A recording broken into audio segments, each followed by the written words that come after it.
Buenas tardes. Señor arcipreste de San Fernando y director espiritual del Consejo de Hermandad y Cofradía, delegado de Cultura del Santísimo Ayuntamiento de San Fernando, presidente del Consejo Local de Hermandad y Cofradía, reverendo padre don Juan Antonio Martín Baro, miembros de la permanente del Consejo, hermanos mayores y miembros de la Junta de Gobierno de las diferentes hermandades de San Fernando, hermanos en la fe, aquí presentes. Lo primero que quiero dar es la bienvenida a todos y agradecer vuestra asistencia a este segundo ciclo de conferencia del Consejo de Hermandades, que ha preparado para este curso 2017-2018. Decir que el curso se ha estructurado en diferentes aspectos cofraderos, comenzando con una conferencia de la Virgen María. Creemos que es la mejor forma de comenzar, teniendo a María como modelo de nuestra Iglesia. Después tendremos conferencia de un aspecto administrativo, como es la fiscalidad cofrade ante el Ministerio de Justicia y la Agencia Tributaria. Esta la tendremos la próxima semana. Y otra, las comunicaciones en nuestras hermandades. Se analizará la información y las redes sociales en nuestras hermandades. Esta será para el mes de diciembre. En el mes de noviembre tocaremos uno de los pilares básicos de las hermandades, como es la caridad, y trataremos un tema, como son los economatos sociales, como un modelo nuevo de ayuda. Después empezamos el año con una temática muy interesante dentro del cristianismo, como es el culto a la cruz y a la reliquia de la pasión. En el mes de febrero tocaremos una conferencia con el tema del traslado de la sede episcopal de Medina a Cádiz y creación de la sede de Ceuta, y que tuvimos la apertura, como bien saben, en la Santa Catedral el pasado día 14 de septiembre, y será impartida por el director del jubileo, el padre David Gutiérrez. Tendremos un descanso durante la Cuaresma y Semana Santa, y volveremos en abril, con un tema referente al patrimonio de las hermandades, con la restauración de nuestras imágenes por don Pedro Manzano. Finalizaremos el día 7 de mayo, una semana antes de comenzar los peregrinos su camino hacia la aldea de Rocío, con una conferencia de don Juan Dobado, carmelita descalzo, y con un tema ideal para este tiempo litúrgico, como es el esplendor de las hermandades de gloria, desde un aspecto histórico, y donde analizaremos especialmente las hermandades de nuestra ciudad, para dejar paso a los preparativos del corpus y preparación para el próximo curso cofradero. Decir también que el número de inscripciones de este año ha sido de 132. Antes de presentar a nuestro conferenciante, quiero agradecer en esta apertura del curso al excelentísimo Ayuntamiento de San Fernando por cedernos este espacio para poder desarrollar las actividades formativas del Consejo de Hermandades, y al equipo de trabajo de este Palacio de Congreso por su disponibilidad y excelente trato. También agradecer este año a los diferentes patrocinadores que nos han apoyado en este plan de formación, como son Grupo San Marcos, Clínica Dermatológica Dr. Antonio González Cabrerizo, Fincasas, Sánchez Casa, Consultores Sarasol y ADOC Abogados. Y cómo no, agradecer a nuestro ponente que hoy se encuentra con nosotros, que no dudó en coger su agenda y mirar la disponibilidad que tenía para poder asistir, y estaba presente. Sin más, paso a presentar a nuestro conferenciante, el reverendo padre Martín Baro, quien me ha pedido que no me extienda, y por tanto lo voy a respetar.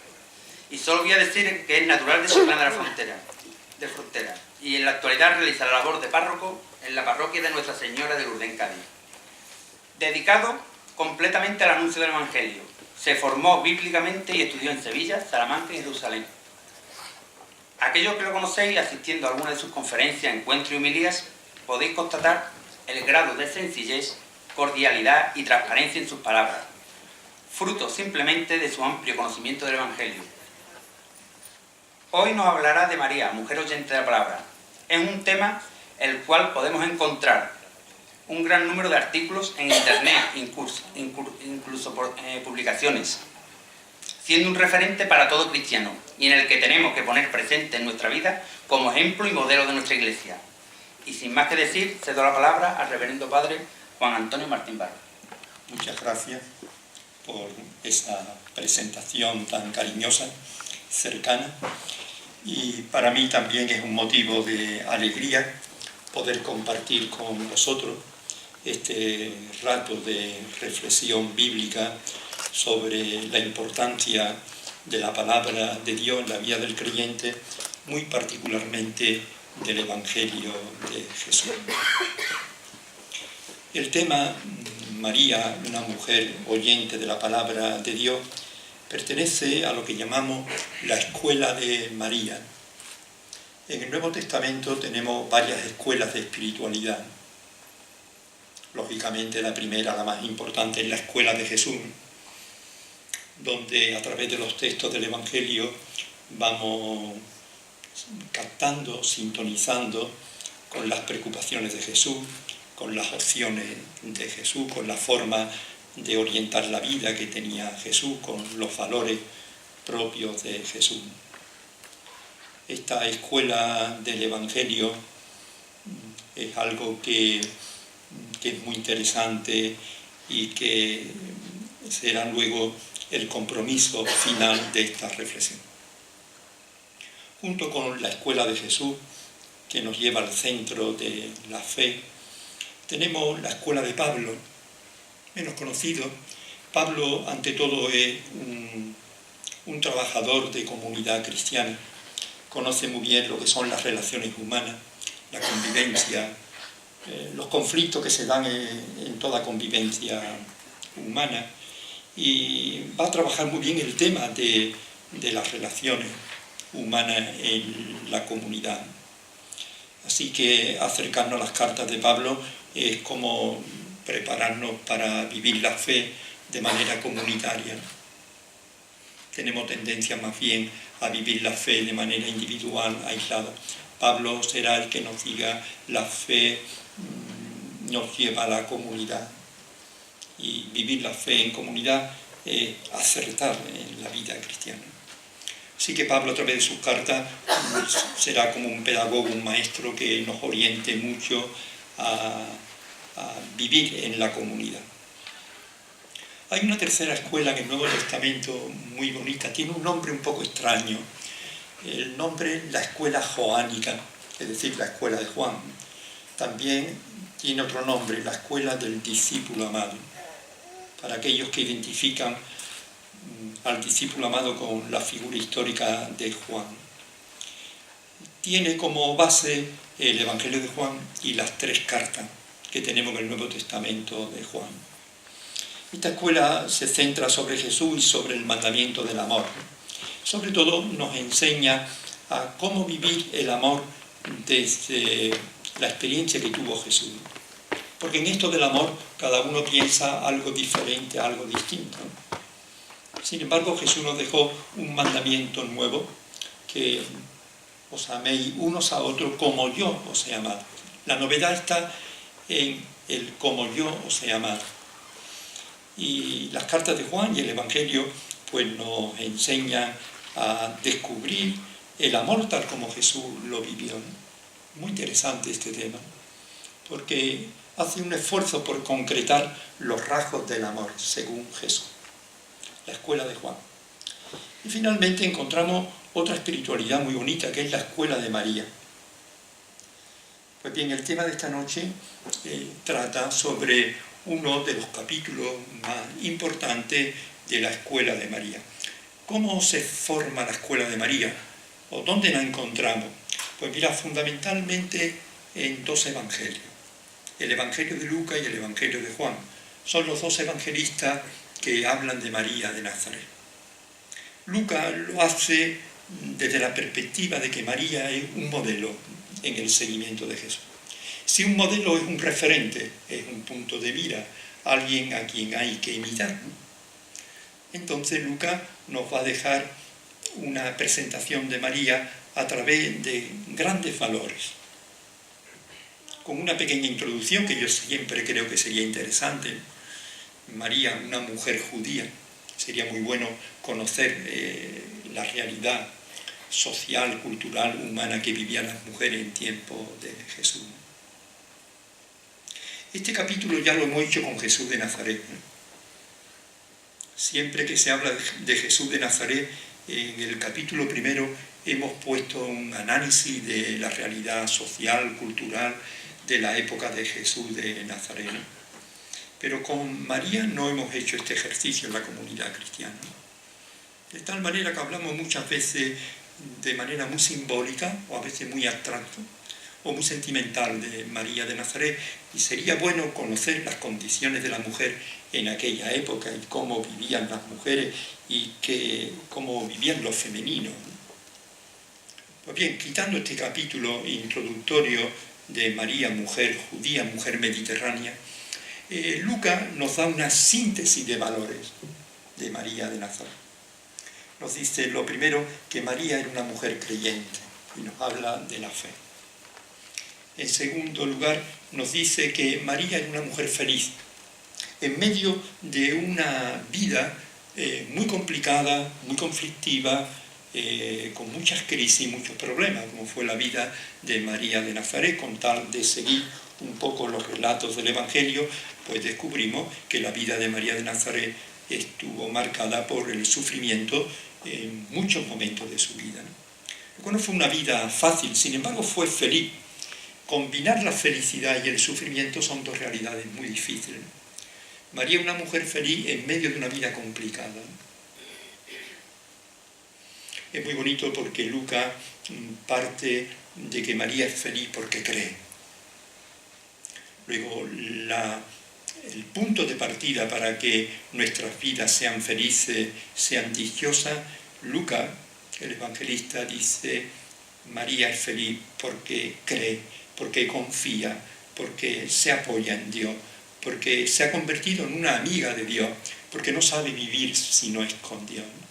Y desde Dios encuentra fuerza para afrontar los múltiples problemas que se encuentran en la vida, ¿no?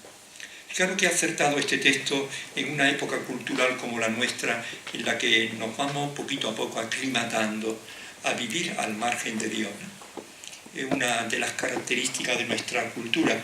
Hemos crecido en autonomía, ¿no? En la sociedad occidental. Hemos crecido en la autonomía, que es extraordinario, pero claro, la autonomía personal nos lleva a veces a marginar o a excluir a Dios de nuestra vida.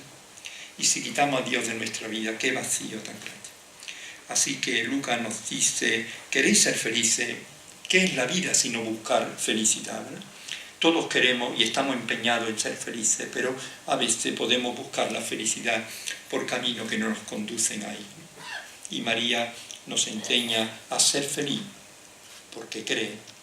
Ella es una mujer dichosa porque tiene una confianza muy grande en Dios. María, mujer creyente, María, una mujer feliz. María, una mujer oyente de la palabra, que es el tema de esta tarde, ¿verdad? María es una mujer que vivió una relación muy cordial, una relación muy familiar con la palabra de Dios. Hablaremos de este tema ahora. Otro valor muy importante de María es ver cómo la fe, la palabra de Dios, pone en camino a María dirección de la solidaridad. María no se queda encerrada en sí misma. La fe no la distancia, no la aísla, sino que la fe, dice Lucas, la puso en camino para visitar a una pariente, Isabel, una mujer mayor, donde María compartió su vida unos meses con esta anciana, ¿no? Pensamos que es una salida de María, salida hacia el mundo de la solidaridad, el mundo del servicio, el mundo de la generosidad, el mundo de la caridad.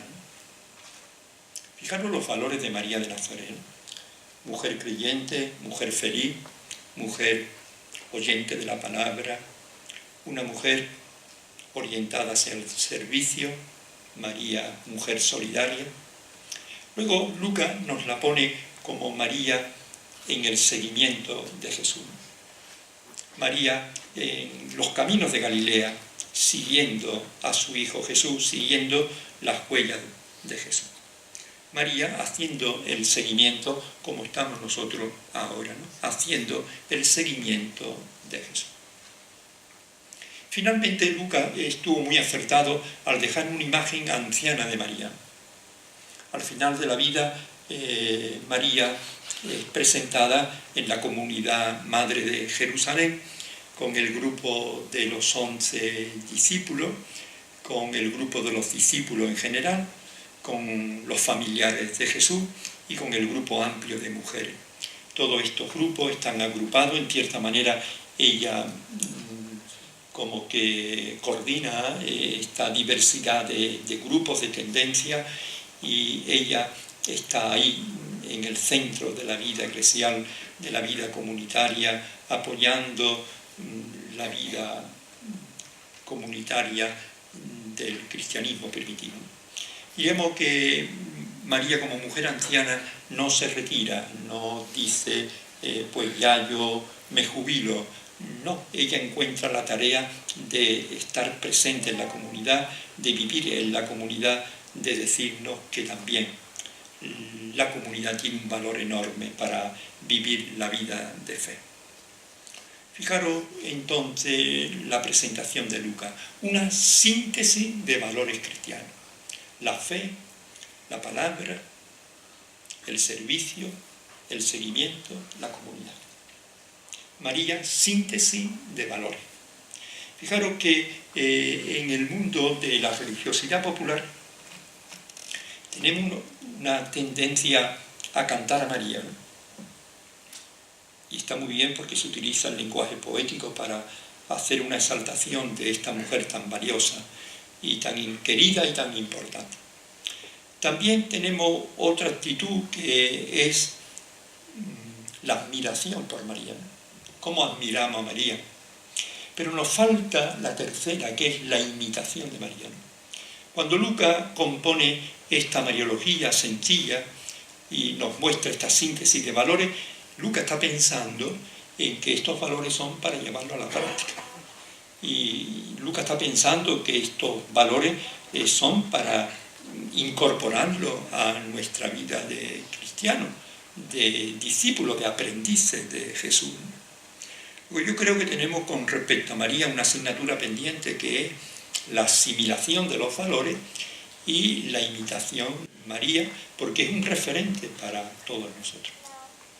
Así que Lucas nos ha dejado en los capítulos, sobre todo 1 y 2 de su Evangelio, una presentación preciosa de María como un modelo, como un referente, como una maestra que nos enseña a vivir la fe. Y de los valores cristianos ha elegido estos que me parece que son sencillos, fundamentales y esenciales en toda vida de fe. María, mujer creyente, mujer oyente de la palabra, mujer solidaria, mujer que hace el seguimiento de Jesús, mujer integrada en la comunidad cristiana, redondeando esta síntesis, María, una mujer feliz. Pues bien, junto con esta mariología, con esta reflexión de Lucas, en el Nuevo Testamento tenemos la de Juan. Juan es más austero, más simple, y presenta a la figura de María como madre. Si Lucas la ha presentado como maestra, como referente, como modelo, una especie de paradigma, Juan la presenta como una mujer madre, madre de Jesús, madre de la comunidad cristiana. Desarrolla el sentido maternal de María, ¿no? ¿Recordáis un texto precioso en la boda de Caná, ¿no? María está en una boda donde es invitado Jesús y en la boda faltó el vino. No puede ocurrir nada peor que en una boda falte el vino. ¡Qué desorganización! Sin embargo, ni el maestresala, que era el encargado, se da cuenta, ni el novio, nadie del convite se da cuenta de que falta el vino. ¿Quién es la que tiene un ojo para descubrir que hay carencia en aquella boda? La madre. Textualmente dice, la madre de Jesús descubrió que no había vino. Luego veis, la madre la que descubre las carencias. Y luego también hay otro texto precioso, ¿no? Estaba la madre al pie de la cruz, ¿no? Y le dice Jesús al discípulo amado, hijo, he ahí a tu madre. Y le dice a la madre, he ahí a tu hijo, ¿no? Y desde aquel momento el hijo, el discípulo amado, la acogió como madre y hasta el día de hoy sigue siendo madre, ¿no? Una madre con unos rasgos muy fuertes, porque dice el Evangelio que estaba la madre de pie en el Gólgota. Esta postura no la hemos meditado muchas veces, se nos ha ido, ¿no? La madre está en el Gólgota de pie, no está hundida. ¿Y esto qué significa? Que María tiene una fe tan grande que esa fe le ayuda a soportar, a sobrellevar incluso la tragedia más grande para un ser humano, para una madre como es la muerte de su hijo. María no se derrumba en el Calvario, María no se viene abajo, no se desvanece, María permanece de pie. ¿Por qué? Porque en medio del dolor, en medio del conflicto, tiene una fe, confianza en Dios muy grande. Luego el Evangelio de Juan la presenta como madre, madre de Jesús. Como toda madre descubre las carencias, las necesidades, como toda madre busca soluciones para los problemas de sus hijos. Mira, no tienen vino. Como toda madre acompaña de manera solidaria en los momentos de más dificultad que un hijo puede tener. Una madre es capaz de acompañar a un hijo en los momentos más terribles que pudiera pasar a esa criatura. Bien, así que la Escuela de María fundamentalmente tiene dos mariologías. La mariología de Lucas, modelo, síntesis de valores. La mariología de Juan, figura de la madre que protege, que acompaña, que permanece con nosotros. Pero luego la Iglesia, la Escuela de María bíblica, le ha añadido pues los 20 misterios del Rosario. De tal manera que la Escuela de María, luego diríamos, después de la asignatura de Lucas, vendría la asignatura de Juan, y después vendría una amplia asignatura que serían los misterios del Rosario.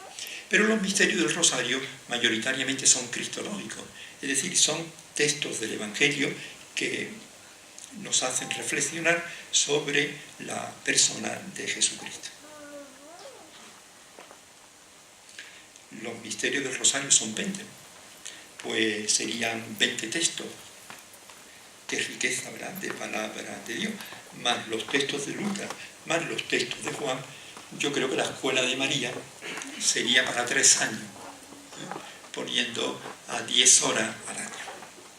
Así que os animo, yo nunca lo he hecho, la Escuela de María.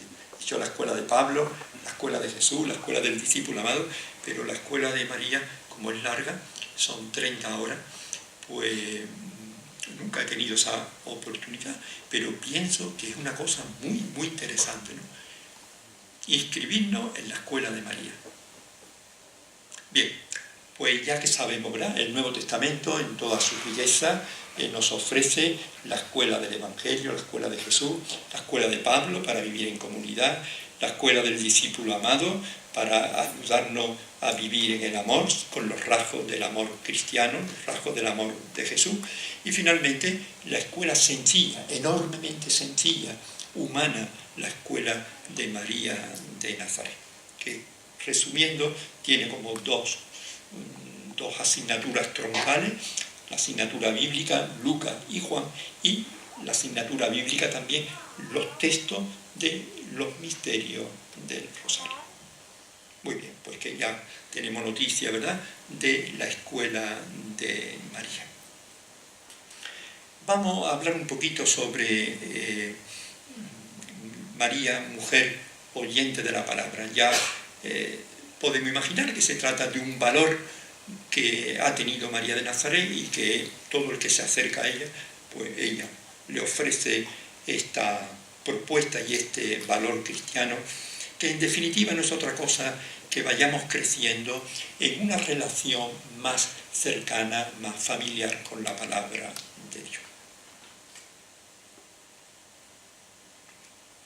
Sobre la palabra de Dios en la Biblia hay versículos muy bellos y versículos muy bonitos, ¿no?, que nos animan a coger la palabra de Dios y ponerla en nuestras manos, y nos anima a dedicar un poco de nuestro tiempo a la lectura de la palabra. Recordamos el Salmo primero. El Salterio se abre con un salmo donde se hace una especie de elogio de la palabra, ¿no? Fijaros cómo empieza el libro de los Salmos. Dichoso el hombre, la mujer que medita la palabra de Dios. Así empieza el Salterio, con una bienaventuranza, ¿no? Bienaventurado, con una fórmula de felicidad, dichoso, feliz la persona que medita la palabra de Dios, que medita la palabra de Dios día y noche. Bien, día y noche, una expresión bíblica que significa de manera habitual, de manera asidua, ¿no? ¿Encontramos algo de dicha, algo de felicidad en la palabra de Dios? ¿Es la palabra de Dios una fuente de alegría para tu vida? ¿Es el Evangelio de Jesús una fuente que te aporta esperanza, que te aporta alegría, que te da ánimo, que te sustenta, que te orienta?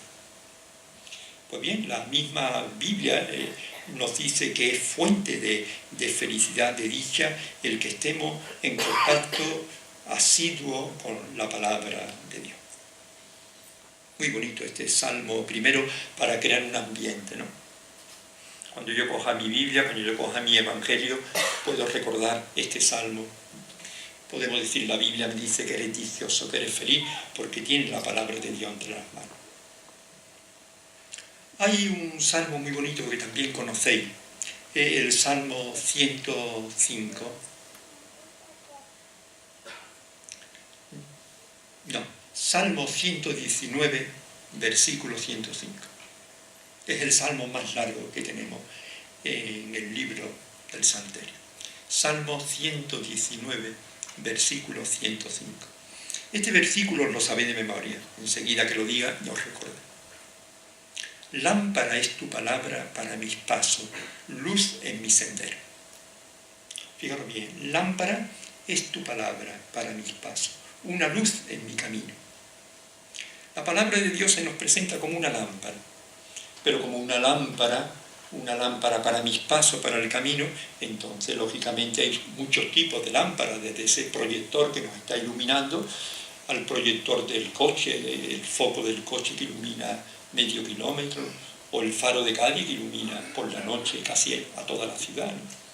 ¿Qué tipo de luz es con el que se identifica la palabra? Pues si es para las manos, una linterna, ¿no? Sería esas lamparitas de barro que hemos conocido, ¿no? Y que en la antigüedad pues existía como algo muy normal, que se echaba un poquito de aceite, se encendía y tú te acompañabas con esta lamparita, la lucerna, te acompañaba en la noche oscura. Luego la palabra de Dios se identifica con una lucecita. Es humilde la Biblia, no es ambiciosa, no dice soy un proyector que ilumino toda la noche oscura. No, una pequeña lámpara para tu vida. Ahora bien, ¿qué significa una lámpara? ¿Qué simboliza una lámpara? La luz. Luego la palabra es lámpara, pero el símbolo es la luz. Una lámpara ilumina. ¿Y qué aporta la luz? Pues una noche oscura. Todos hemos vivido una noche oscura en el campo. Y una lamparita, una linterna, ¿te sirve para qué? Para orientarte, para no perderte, para descubrir el camino. Luego la palabra de Dios es para nosotros una luz, es decir, una orientación. ¿Para qué? Para nuestra vida cotidiana. El cristiano encuentra en la palabra de Dios, sobre todo en los evangelios, encuentra esa luz que le va a conducir, que le va a guiar, que le va a orientar en el camino de la vida. No estamos perdidos, no estamos desorientados, no vivimos la intemperie, no estamos en la oscuridad. Tenemos el evangelio que hace de brújula, o tenemos una hoja de ruta, que es el evangelio, la palabra de Dios, que como una pequeñita luz me va a iluminar por el camino de la vida. Hay otro texto del profeta Isaías que también, sobre todo si aquí hay catequistas, os lo sabéis de memoria, ¿no? Un texto muy bonito también, el lenguaje simbólico. No olvidéis que la Biblia es oriental y en el Oriente se utiliza mucho el lenguaje de símbolos, ¿no? Si en este texto primero se ha identificado con una lamparita, con la luz, ahora se identifica con el agua. Dice el texto de Isaías 55, 10, 11, ¿os recordáis? Como baja la lluvia y la nieve del cielo y cae en la tierra y la empapa, y esa tierra empapada con el agua fructifica, así es mi palabra. Pues la palabra de Dios, como la lluvia, viene de arriba. El hombre antiguo piensa que Dios está arriba, ¿verdad? Y como la lluvia cae de arriba, cae del cielo, la lluvia y la nieve vienen de arriba y cae en la tierra seca. Esa tierra humedecida produce fruto. Así es mi palabra. Luego la palabra se identifica no solo con la luz, que es orientación y guía, sino que se identifica con la lluvia y la nieve.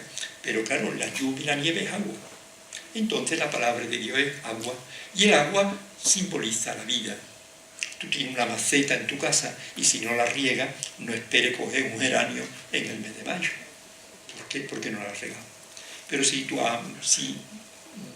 tu maceta es regada, pues posiblemente va a tener flor. Luego, la palabra de Dios es presentada por Isaías como el agua que da vida al creyente. Muy bonito este texto. La palabra de Dios como luz, como lámpara, me orienta. La palabra de Dios como la lluvia, la nieve. Estamos diciendo, ya necesitamos el agua en Andalucía, ¿verdad? Porque ya está todo seco. Si no hay agua, no hay vida. La palabra de Dios nos da vida. Es un texto muy bonito. Del Nuevo Testamento recuerdo la primera carta de Pedro, capítulo 2, versículo 2. La primera carta de Pedro, capítulo 2, versículo 2, habla de la palabra de Dios como alimento, como alimento. Y dice así el texto: como niños recién nacidos, como un bebé, buscar la leche espiritual que os ayuda a crecer. Se está refiriendo a la palabra de Dios en el contexto. Luego, la primera carta de Pedro, capítulo 2, versículo 2, nos da un versículo donde nos trata como bebé, como niños recién nacidos. Y los niños recién nacidos, todos los que estamos aquí cuando fuimos pequeñitos, ¿con qué nos alimentamos? Con la leche. ¿Y qué suponía este alimento de tomar la leche? Crecimiento. Pues así es la palabra de Dios. La palabra de Dios es como la leche que toma el niño y que le ayuda a crecer. Mira, si alguna vez tenéis que hablar de la Biblia, si algún nieto, algún vecino en la hermandad, un joven, pide un poquito de información sobre la palabra de Dios, sobre la Biblia, mira, decirle estas cosas que son tan sencillas. La palabra de Dios es una lámpara, una linterna que te orienta. La palabra de Dios es como agua para una maceta, para el campo, que da vida. La palabra de Dios es como un biberón para un niño pequeñito que lo alimenta y le ayuda a crecer. Algunos dicen la Biblia es muy difícil, bueno, pues nosotros decimos no tanto, porque mira, entendemos estas cosas, ¿verdad? La Biblia es para el pueblo de Dios, por lo tanto entendemos lo que aporta la palabra de Dios. Y finalmente podíamos, ya que hemos cogido la línea del alimento, la palabra de Dios como leche, los profetas y algunos salmos presentan el sabor de la Biblia, que es la miel. Dulce al paladar. Tu palabra es miel. En el judaísmo, en la actualidad, ¿verdad?, hay una fiesta anual en el mes de septiembre que se llama la fiesta del gozo de la Torá. La Torá es una palabra hebrea que significa la ley, son los 5 primeros libros de la Biblia, ¿no? Génesis, Éxodo, Levítico, Número y Deuteronomio. Este conjunto de 5 libros que nosotros llamamos Pentateuco, en el judaísmo en tiempo de Jesús, hasta el día de hoy, se le llama Torá, palabra hebrea que significa ley y instrucción o enseñanza, ¿verdad? Son el conjunto de estos 5 libros para quienes el judaísmo, ¿verdad?, el judaísmo le tiene un respeto, una devoción, una admiración por encima de todos los demás libros restantes del Antiguo Testamento. Pues bien, la Torá, es decir, este conjunto de 5 libros, se lee en las 52 semanas del año. Los 52 sábados, el judaísmo se reúne en la mañana del sábado para el oficio de la sinagoga. Y durante las 52 semanas, pues se lee la Torá completa, como si nosotros dijéramos en los 52 domingos del año vamos a leer los 4 evangelios completos. Y termina el último sábado con esta fiesta sencilla, pero muy popular, muy bonita en la sinagoga, el gozo de la Torá. Es decir, celebra y y lo hace de manera festiva, de manera alegre, el que hemos leído la Torá durante el año. El ritual es muy bonito cuando sacan la Torá del arca, que es una especie de retablo central en la sinagoga. Salen los rollos de la Torá, las mujeres desde el matroneo, que es la zona alta de la sinagoga, pues tiran pétalos de rosa, ¿no? Una cosa muy bonita, ¿no? Es saludada la Torá con flores. Y después comienza el oficio sinagogal, las lecturas, y al finalizar la celebración en la puerta de la sinagoga te dan una cucharita de miel y te la toman, y para que te lleve el sabor de la Torá. ¿Cuál es el sabor de la Torá? La miel. Y la miel es, por excelencia, la dulzura, ¿no? Lo dulce. Luego la palabra de Dios tiene un sabor. A veces Jeremías me diría, Juan, a veces la palabra es amarga, porque es muy exigente, a veces muy radical, a veces la palabra es muy fuerte. Pero bueno, por encima de que la palabra pudiera ser en algunos casos amarga en la vida de algunas personas, el sabor general de la palabra de Dios es la miel. Lo dice el Salmo 19. La palabra es dulce como la miel. Así que con este sabor a miel terminamos esta pequeñita presentación de la palabra de Dios en la vida de Israel, en la vida de la comunidad cristiana primitiva, en la vida de María de Nazaret. María de Nazaret, la Virgen María que tanto cariño nos envidiaría por dos cosas a los que estamos aquí. Referente al tema de la palabra. Primero, ella no sabía leer. Los que estamos aquí tenemos la suerte de saberle. Ella, por su condición de ser mujer, no tenía acceso a la escuela de la sinagoga. Luego María no podía leer. Por eso María desarrolla la escucha. Nosotros, más bien que escuchar, es leer, ¿verdad? Leemos la palabra, porque sabemos leer.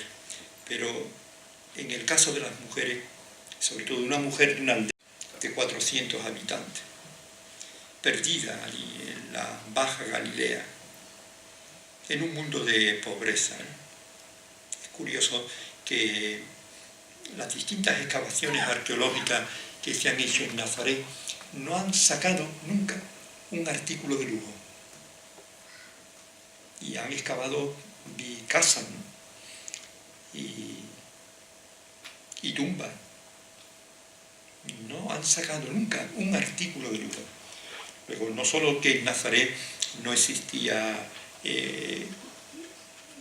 un plan urbanístico, no se conoce ninguna calle, no existió nunca una calle empedrada, no existió nunca un edificio público, no, sino pequeñitas casas separadas por parcelas donde vivían las familias, y no se ha encontrado nunca un elemento decorativo, un elemento de lujo. Esto quiere decir que María vivió en un pueblecito campesino, en un medio pobre, austero, muy humilde, enormemente sencilla, el mundo de María.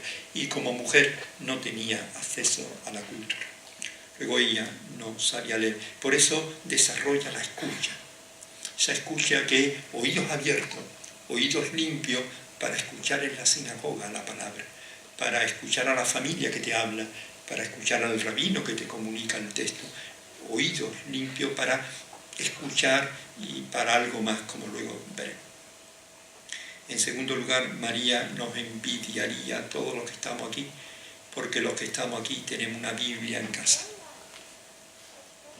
Todos los que estáis aquí esta noche, seguro que tenéis una Biblia en casa. Imposible en aquel tiempo. Imposible. La Biblia, las Escrituras, solamente estaban en la sinagoga, en el templo de Jerusalén.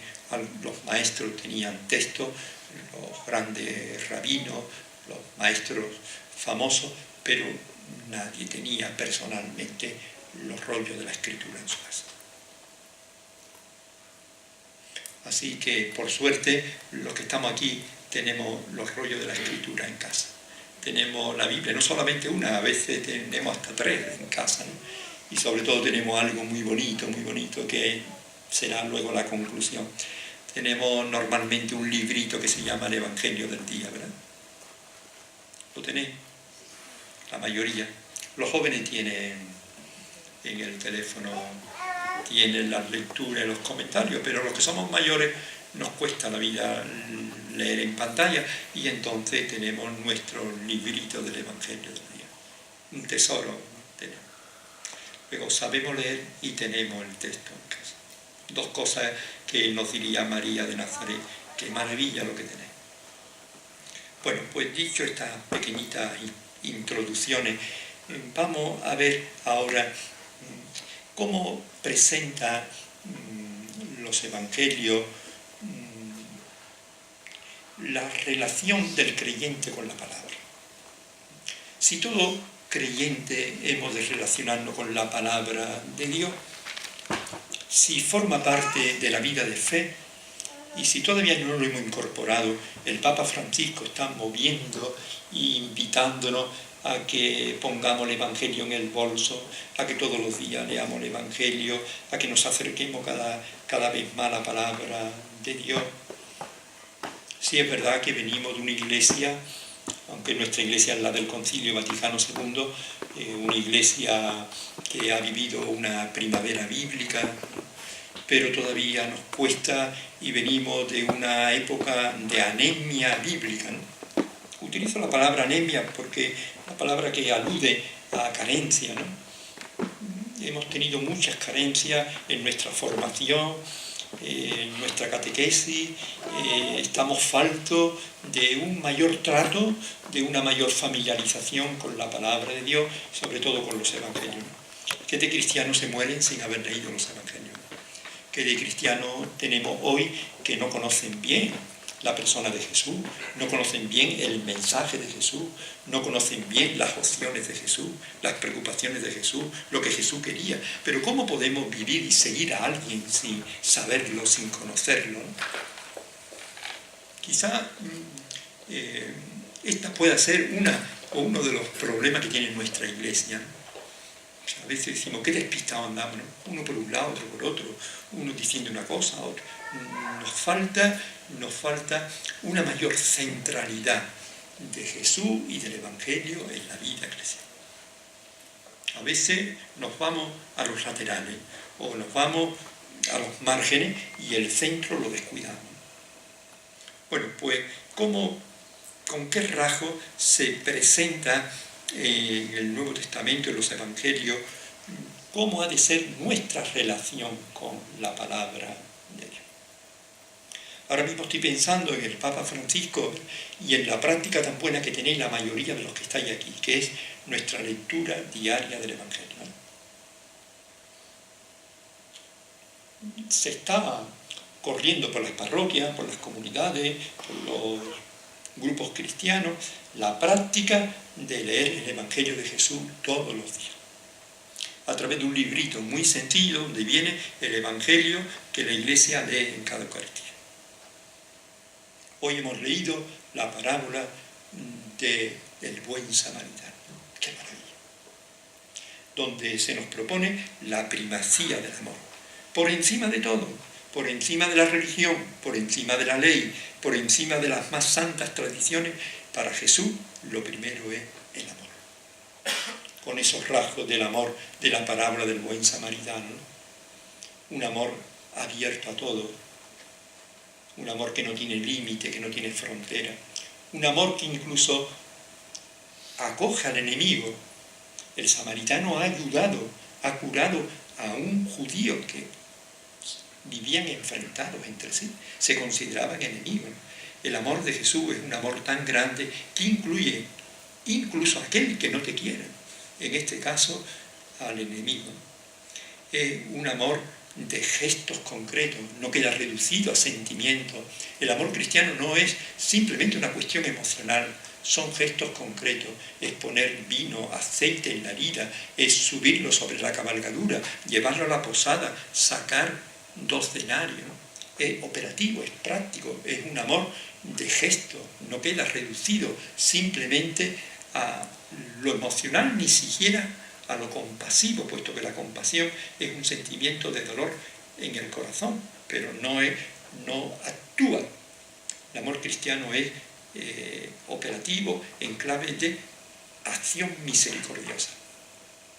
Bueno, el amor del samaritano es un amor a fondo perdido. Esto nos cuesta la vida, a fondo perdido, sin esperar nada a cambio. Y es un amor muy maduro, un amor muy libre, no crea atadura. Ama a la persona y la deja. Muchas veces nuestra manera de amar es hacer depender a la persona a quien amamos de nosotros.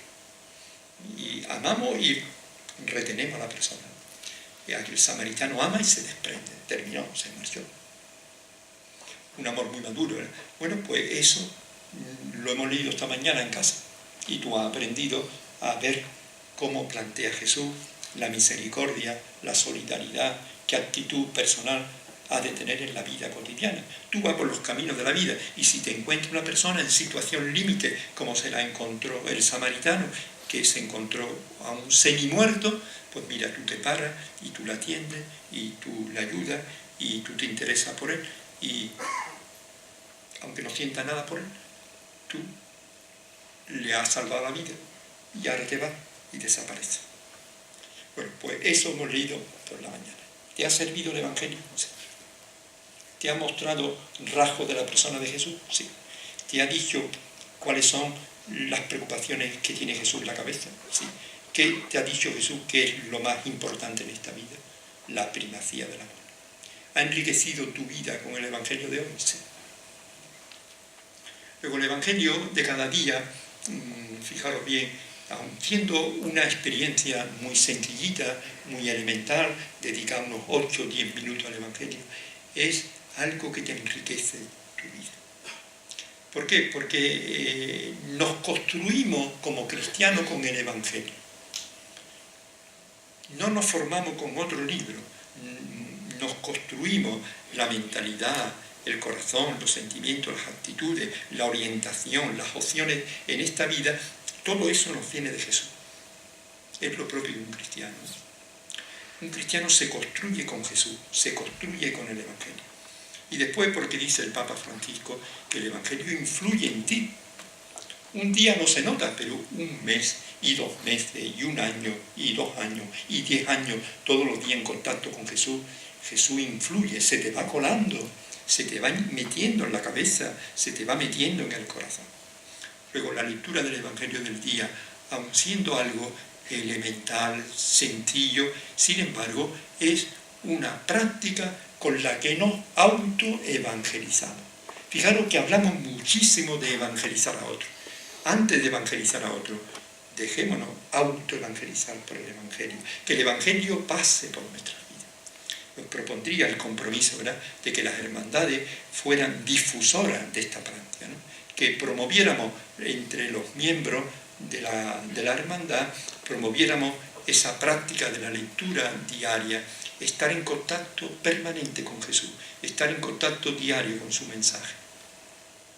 Pues bien, mañana toca la lectura de Marta y María, precisamente de lo que ahora vamos a hablar. Bien, os decía que en los Evangelios del Nuevo Testamento encontramos el modo como hemos de relacionarnos con la palabra de Dios, el itinerario que hemos de seguir para relacionarnos con la palabra de Dios. Y es muy bonito que este itinerario, esta propuesta, este método de lectura, pues esté representado por 3 mujeres.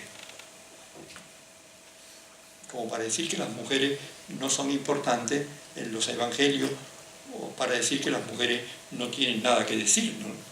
Pues mira, este método de familiarización con la palabra de Dios nos viene presentado por 3 mujeres bíblicas. El primer rasgo sería la escucha. No olvidéis que detrás de la palabra escucha nosotros podíamos poner la palabra lectura, ¿verdad? La palabra escucha sustituye a la palabra lectura por esto de que la gente no sabía leer. La escucha, quien mejor la desarrolla, no solo María de Nazaret, es María, la hermana de Marta de Betania. El texto que vamos a leer mañana. Esta mujer desarrolla la escucha de la palabra como ninguna. ¿Recordáis el texto? Sí, el texto es como un pequeñito cuadro, porque Lucas se dice que era pintor, ¿verdad? Entonces podemos pensar que el Evangelio de Lucas es como una especie de museo de Lucas, formada por distintos cuadros, y tenemos el cuadrito pequeñito al lado del gran cuadro de esta parábola del buen samaritano, ¿no? Que eso sería como una de las joyas del museo de Lucas. Creo que es el segundo cuadro más famoso de Lucas, ¿no? ¿Cuál pensáis que es el primero? La parábola del Padre Bueno, del Hijo Pródigo. Ese sería el equivalente de las Meninas de Velázquez en el Prado, ¿no? El cuadro más famoso, el más visitado, el que más visitante tiene, ¿no? La famosa parábola del Padre Bueno, del Hijo Pródigo, el cuadro impresionante, el padre en el centro, el hijo menor que un cabeza loca y el hijo mayor que un fariseo triste, envidioso y que no está dispuesto a acoger a su hermano. Y en medio la figura del padre, que es de quien hemos de aprender, ¿no? Un cuadro impresionante, transmitiendo unos mensajes enormes, que de espectadores sentados y viendo los guías explicando, ¿eh? Qué ambiente más bueno, una mañana dedicada a ver el cuadro del Padre Bueno. Pero el segundo cuadro del Museo de Lucas es famoso, es la parábola del buen samaritano. Impresionante, ¿no? Parábola crítica con los sectores religiosos, el sacerdote y el levita, no muestran solidaridad ninguna en su vida, vienen del mundo de lo sagrado, vienen del mundo del culto, vienen del templo, vienen de la liturgia, pero no llevan misericordia. Terrible, ¿verdad? La crítica de Jesús. Y un pobre samaritano, un descreído, un desconsiderado, una persona de los bajos fondos, pues nos da una lección de solidaridad y de misericordia. Y a la vez aparecen los rasgos del amor tal como Jesús lo vivió, porque nunca existió este buen samaritano. El buen samaritano es la mejor fotografía de Jesús de Nazaret, que pasó por los caminos de este mundo haciendo bien. Bien, pues un cuadrito pequeño detrás del samaritano. Fijaros bien que diríamos, la cabeza de Lucas, ¿no? La parábola del buen samaritano termina con el verbo hacer. Vete, le dice Jesús al escriba que le ha preguntado, vete y haz tú lo mismo con el samaritano. Luego lo envía al campo de la acción. Es una parábola que termina no en la contemplación, sino en una invitación al hacer, al hacer, al hacer. Vayamos por la vida haciendo, comportándonos como el buen samaritano. Pues muy bien, asumimos este mensaje de hacer, pero el cuadrito siguiente que me encuentro, Lucas me para. Lucas me para, dice, está muy bien la primacía del hacer, pero junto con la primacía del hacer hay otra primacía, la escucha de la palabra.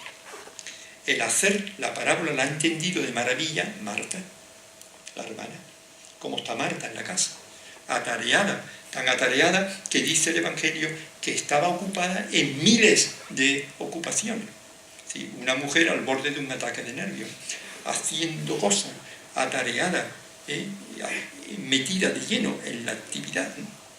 Fijaros bien que nos puede pasar eso, nos metemos de lleno en la actividad.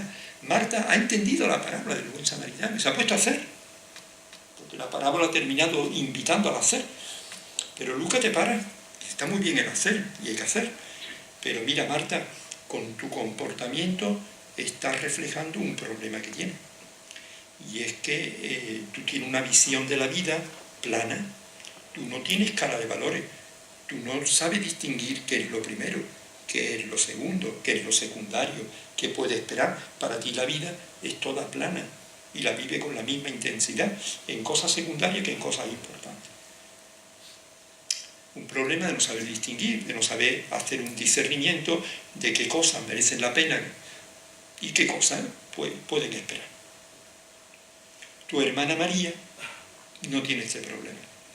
¿Y qué ha hecho María?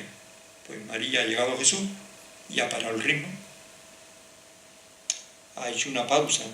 Saber hacer pausa es algo muy costoso, ¿no? Nos cuesta la vida a nuestra generación hacer pausa, parar los ritmos. Pues bien, en la escala de valores de María ha llegado Jesús y para ella lo más importante es escuchar a Jesús, atender a Jesús, sentarse a los pies de Jesús. Luego, Marta como que no tiene escala de valores. María tiene una escala de valores. Para ella lo primero es escuchar a Jesús. Entonces se sienta, nos dice el Evangelio, se sienta a los pies de Jesús, a escuchar la palabra de Jesús. Luego María de Betania nos enseña a saber hacer pausa. Segundo, nos enseña a tener una visión no plana de la vida, sino con escala de valores. Y nos enseña a que en esta escala de valores la escucha de Jesús está considerada como una primacía, igual que era la primacía de la parábola del buen samaritano. Luego el cristiano ya tiene dos primacías, la primacía del amor y la primacía de la escucha.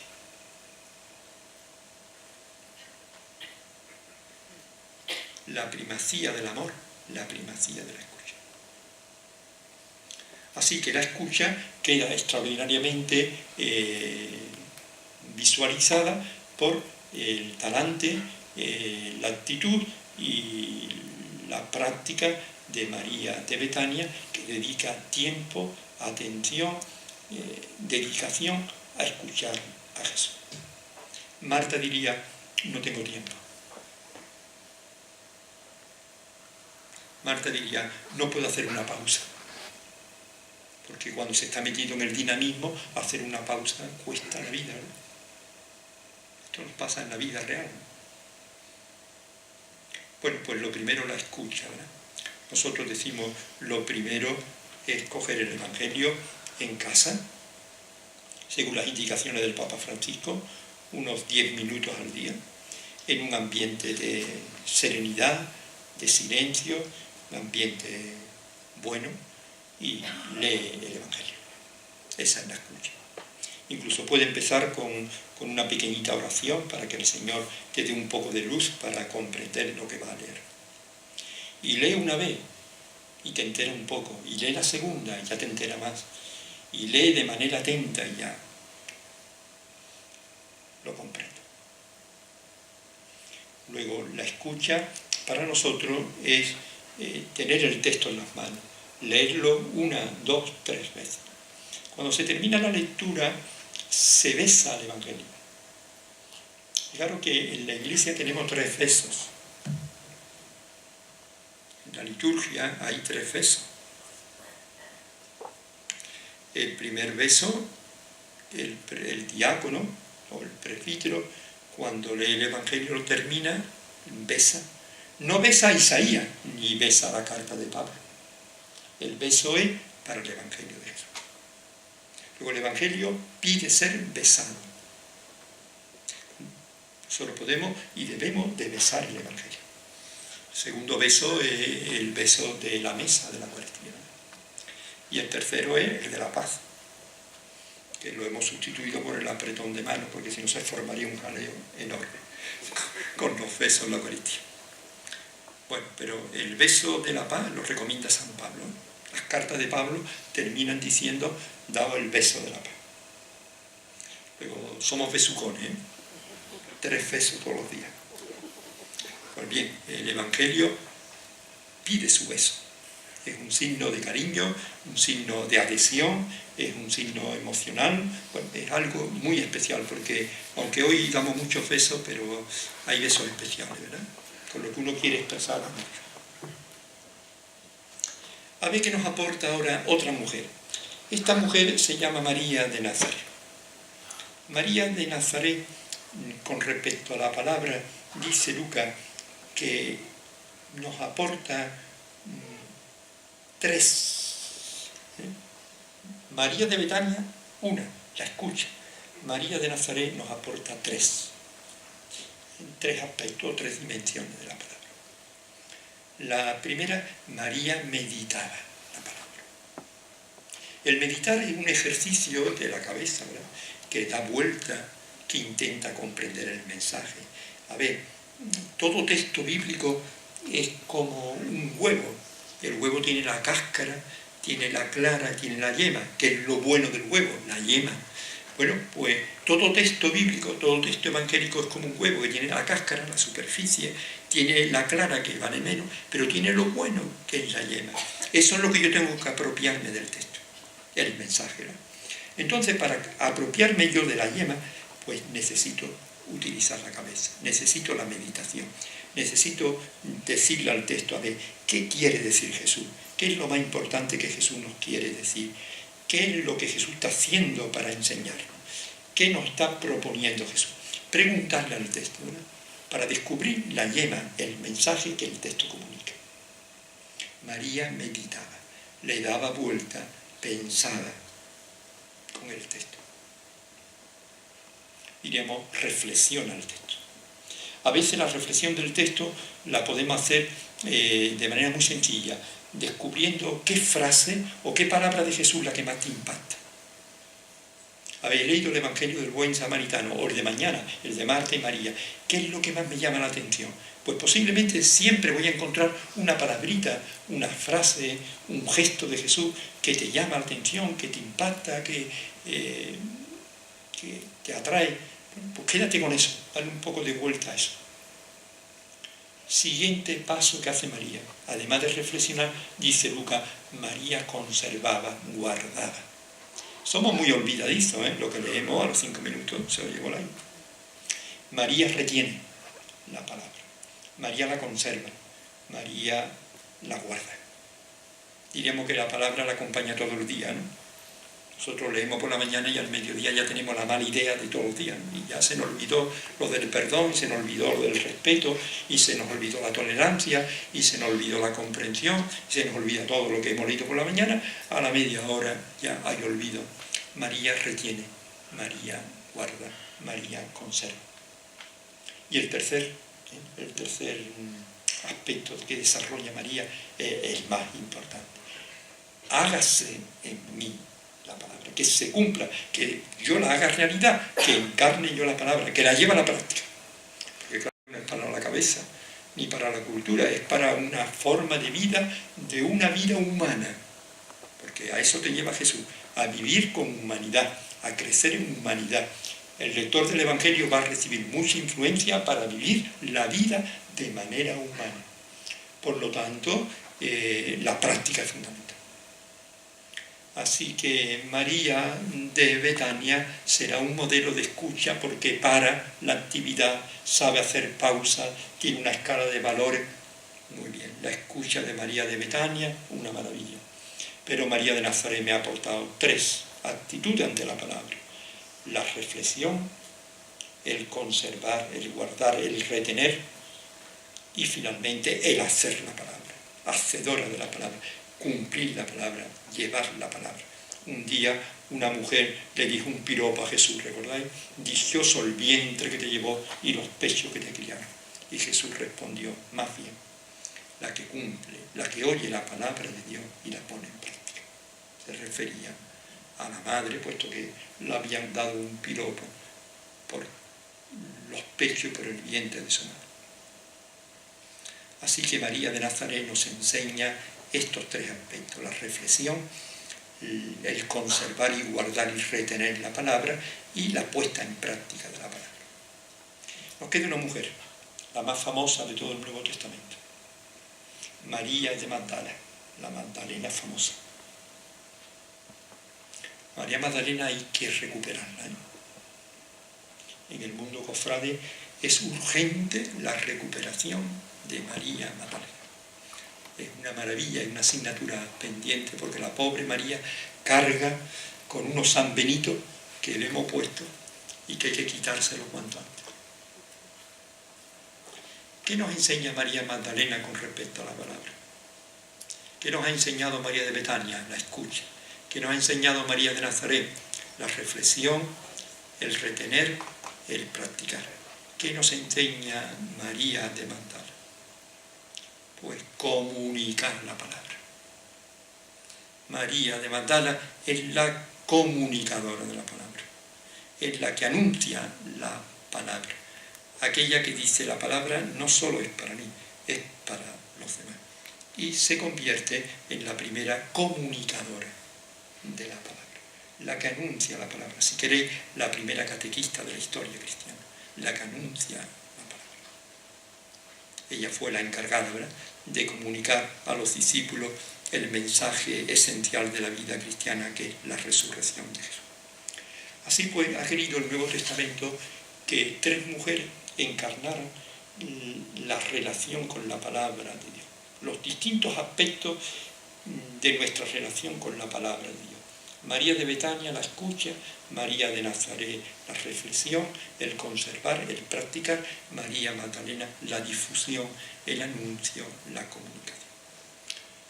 Bueno, pues conclusión, nos ha salido un método de lectura.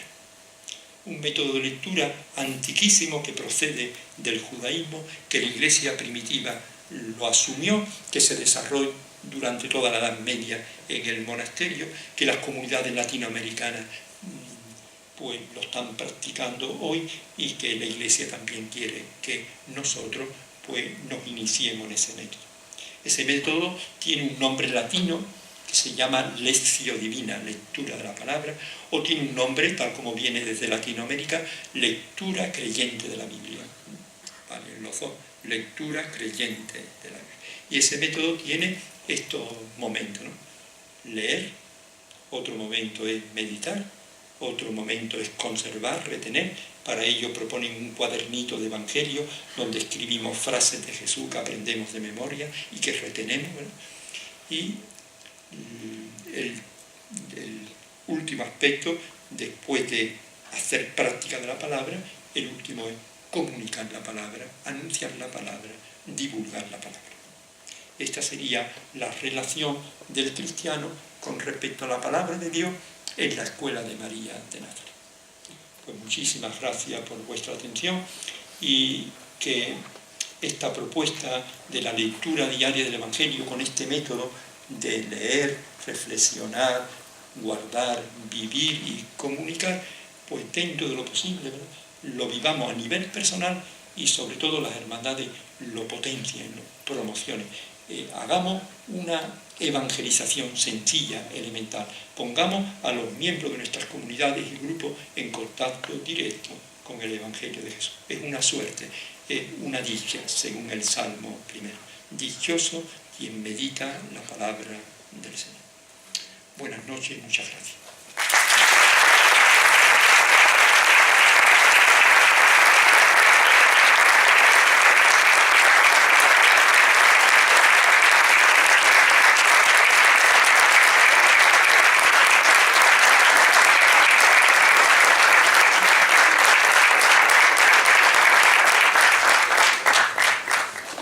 Muchísimas gracias, don Juan.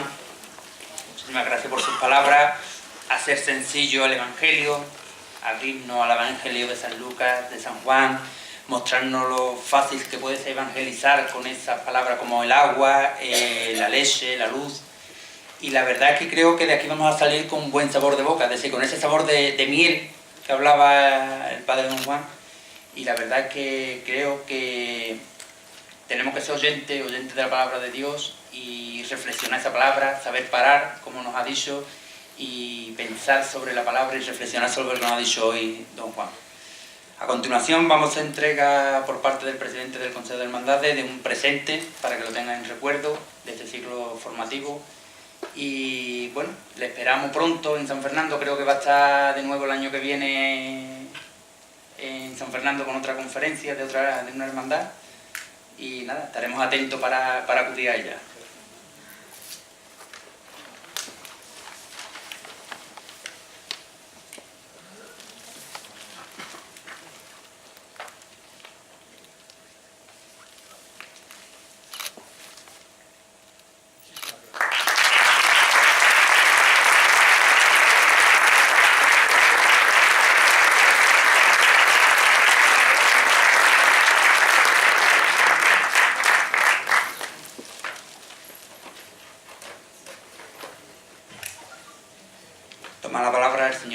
fuerte. Bueno, para mí es siempre una alegría ver a Juan Martín Varo. Nos conocemos de hace muchísimo tiempo y la verdad es que él me comunicó también ese amor a la palabra de Dios. Yo lo he escuchado tantas veces que de verdad que me quedaba prendado cuando yo todavía estaba en el seminario junto con Lázaro y bueno, decir que incluso tomé el lectorado y el acolitado en su antigua parroquia de Santo Tomás en Cádiz. Siempre es una gran alegría ver a Juan, porque no solo es un experto en la palabra, sino que también es un hombre que solo su persona ya indica de que realmente lleva a la práctica esa palabra y la comunica. Muchas gracias, Juan, y tienes aquí a tu casa y a tus amigos y tu sabiduría que la puedas comunicar cada vez que puedas por aquí, porque seguro que nos quedaremos siempre sorprendidos ante tu conocimiento tan profundo de la palabra de Dios.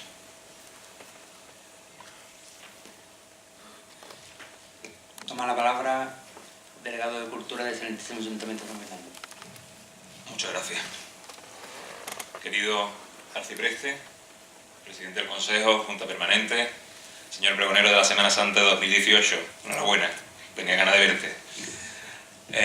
Queridos cofrades, padre Juan Martín Varo, bueno, para empezar se me hace un poco raro hablar presidiendo ante amigos y hermanos cofrades, ¿no?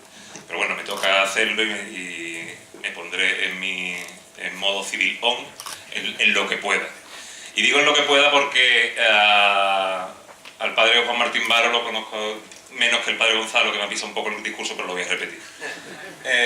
Lo conozco de hace algo más de 20 años, cuando en La Salle estaba el Centro de Educadores de la Fe, que era una especie de sucursal del Centro de Estudios Teológicos de Cádiz.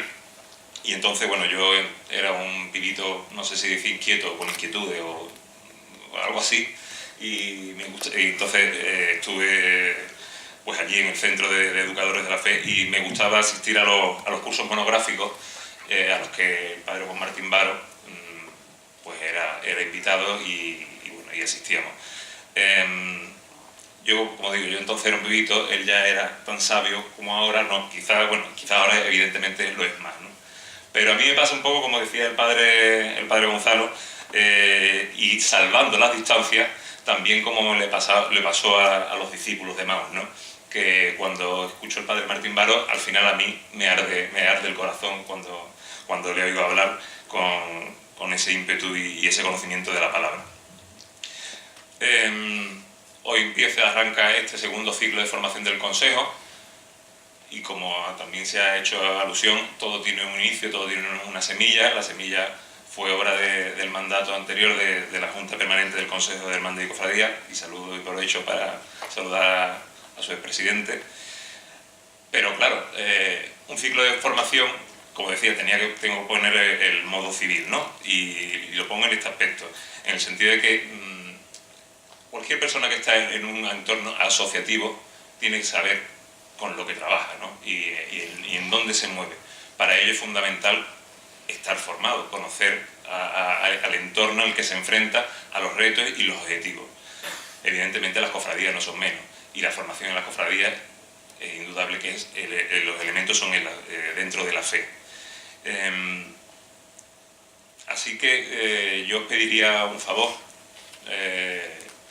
puesto que sois miembros de la sociedad y estáis insertos en la sociedad isleña y además de una manera tan notable, no vengamos a este curso de formación por cumplir y representar a nuestra hermandad, los 2 o 3 que estamos aquí hoy y el resto de los lunes que nos queda, sino convencer a vuestros hermanos de junta, a los niños del grupo joven y a las niñas del grupo joven, a que os acompañen y que vengan, porque realmente todos los cofrades estamos necesitados de formación, de saber en dónde nos movemos, que indudablemente, bueno, es el entorno de la Iglesia, ¿no?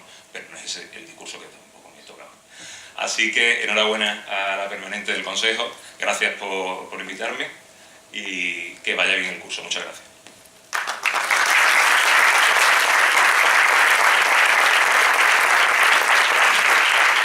Toma la palabra el presidente del Consejo para dar por clausuradora. Querido padre Gonzalo, arcipreste de la ciudad, amigo Juan de Cultura, padre Juan, señores hermanos mayores, miembros de Junta de Gobierno, Grupo Joven, hermanos todos y hermanas, buenas noches de todo, ¿no? Pocas palabras, bueno, del padre Juan, ¿qué vamos a decir? Me pisan el discurso, no ahora, ¿no? Pero es importante lo que nos ha dicho sobre María, ¿no? Tenemos una asignatura pendiente y ahí recojo yo los guantes de inscribirnos a la Escuela de María, ¿no? Una asignatura que nos hace ver como María como mujer creyente, como mujer feliz en la tierra, ¿no? Eso es importante el mensaje, ¿no? Inscribirnos en la Escuela de María. Quiero agradecer también la participación y la asistencia de todos vosotros. Como ha dicho Juanjo, y preside pues muy bien presidida y echando también ayuda y respecto a la asistencia. La importancia, la relevancia de la formación, ¿no? Como bien ha dicho, esto es un proyecto que empezó la permanente que presidía, la Junta Permanente que presidía Jesús Cruz, que lo tenemos nosotros, con Diego Ortiz al frente, pero sí también nuestro obispo nos pide siempre que nos ve y siempre que nos dice, por favor, formación. Es una base fundamental, ¿no? Formación y sobre todo a los jóvenes, ¿no? a la juventud, eso es muy importante. Quiero agradecer también al padre Gonzalo su asistencia y su ayuda, al ayuntamiento y a los patrocinadores. Hay una cosa que no quiero dejar pasar, que es que la Hermandad de Nazareno esta noche a las 11 parte para Roma para una peregrinación, ¿no? Desde aquí queremos desearle buen viaje, buen camino y buena peregrinación y que tenga su fruto. Y finalmente pues emplazaros al lunes que viene, al lunes 16, donde tenemos una siguiente conferencia. Trataremos el lado económico, porque como bien Juan ha dicho, estamos entornados en la sociedad civil y tenemos el lado económico.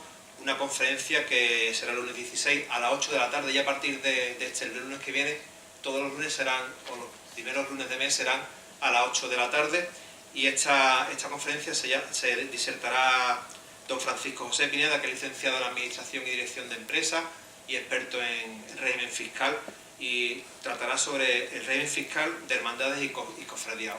Una conferencia muy interesante, una persona joven con 30 años, formada, y que es de Lucena de Córdoba y está pues dando conferencias a nivel de Andalucía, y es muy importante y os invito a ella y no quiero que lo perdáis. Simplemente daros de nuevo muchas gracias a todas las hermandades y los que nos pertenecen a las hermandades, y damos por finalizada esta primera conferencia. Muchas gracias y buenas noches.